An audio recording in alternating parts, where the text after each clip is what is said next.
दर्शकों, ज्ञान की कोई सीमा नहीं होती। ये चाहे कहीं भी जन्म ले, इसका प्रकाश पूरी दुनिया को रोशन करता है। बिल्कुल, और जब बात ज्ञान की होती है तो विज्ञान उसी के साथ जुड़ा हुआ है। जी हाँ, बिल्कुल। ज्ञान और विज्ञान की जानकारी सभी के लिए खुली हो, इसका जो लाभ है, जो शोध का लाभ है, वो पूरी दुनिया के काम आए, सबकी भलाई में काम आए। जी हाँ, और इसी कड़ी में हाल ही में Indo French seminar on open science का आयोजन किया गया।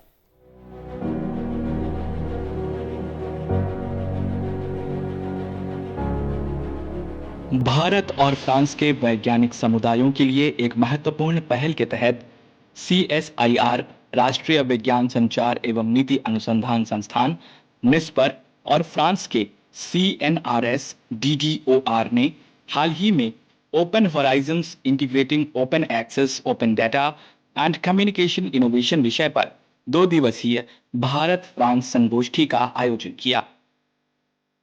इस संगोष्ठी में भारत और फ्रांस के शीर्ष शोधकर्ता, वैज्ञानिक और नीति निर्माता शामिल हुए।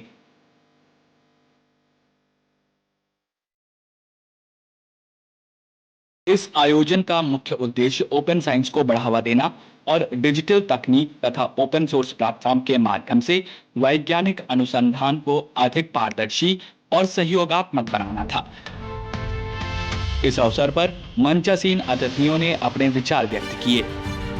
These discussions will not only enhance our understanding of open ed science, but also will open avenues for further international collaboration, helping to integrate AI, machine learning, and computational technologies into research to build robust, information-driven ecosystems that promote sustainable development.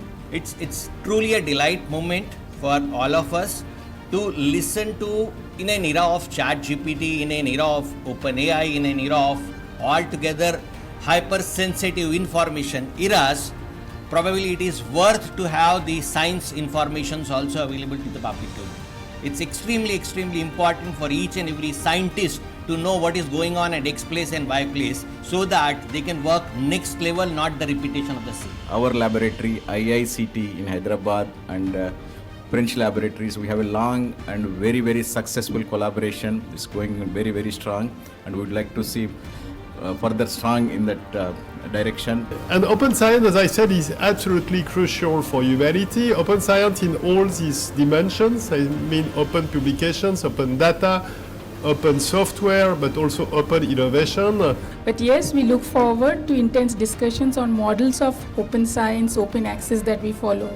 Maybe not formalized in a manner, but we have such rich participants from both France and India. So this idea of open access is not new. It came in 17th century when the famous chemist Professor Boyle first gave this idea of sharing the experiments for validation. इस संगोष्ठी के माध्यम से दोनों देशों ने open science के क्षेत्र में सहयोग को मजबूत करने की दिशा में महत्वपूर्ण कदम उठाए हैं। यह संगोष्ठी न केवल विज्ञान के भविष्य के लिए एक मील का पत्थर साबित हुई, बल्कि भारत और फ्रांस के बीच अनुसंधान सहयोग को और अधिक सशक्त बनाने का मार्ग भी प्रशस्त किया।